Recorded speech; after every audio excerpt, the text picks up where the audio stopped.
Supreme court కొట్టేసినంత మాత్రాన అది వాళ్ళు చేసిన తప్పు అయితే తప్పు కాకుండా పోదు. క్లియర్, మేము కామన్ సెన్స్ ఉన్న చిన్న పిల్లల్ని అడిగినా చెప్తారు.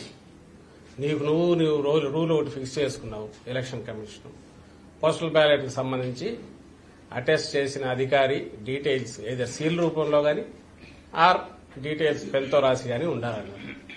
ఎందుకన్నారు? ఒక ఉద్యోగి ఎక్కడో పోయి పనిచేస్తుంటే అక్కడ చేసిన అతని వివరాలు తెలియకుండా ఊరికి సంతకం ఉంటే అది ఎవరి సంతకమో కూడా తెలియదు.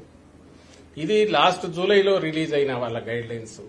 దానికి విరుద్దంగా దాన్ని చేంజ్ చేయకుండా దేశమంతా కాకుండా ఒక ఆంధ్రప్రదేశ్ లో మాత్రమే సంతకం ఉంటే చాలు అని ఒకటి పెట్టారు. ఇది కూడా ఏది తెలుగుదేశం పార్టీ వాళ్ళు వెళ్ళి బ్యాలెట్ పేపర్ చూస్తే సరిపోతుంది, ఇవేం అక్కర్లేదని వాళ్ళు రిక్వెస్ట్ చేశాక వీళ్ళు మార్చారు ఈసీ. దాంట్లో క్లియర్ గా బ్లాటెంట్ వయలేషన్. నీ ప్రొసీజర్స్ నువ్వు ఫామ్ చేసుకున్న రూల్స్ నువ్వు వైలేట్ చేస్తుంది ఈసీ.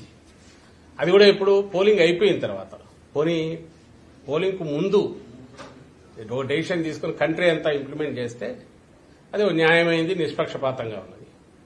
పోలింగ్ అయిపోయింది, కౌంటింగ్ దగ్గరికి వచ్చాక అది ఒక స్టేట్ లో ఇక్కడ మాత్రమే ఇలాంటి ఎగ్జామ్షన్ ఇవ్వడం అనేది విడ్డూరంగా కనపడుతుంది, అనుమానాస్పదంగా కూడా ఉంది. అదే రైట్ చేశాం.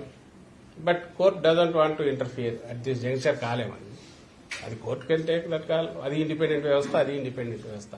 కానీ మాకున్న హక్కు పొలిటికల్ పార్టీగా ఏదుందో దాన్ని అయితే పూర్తి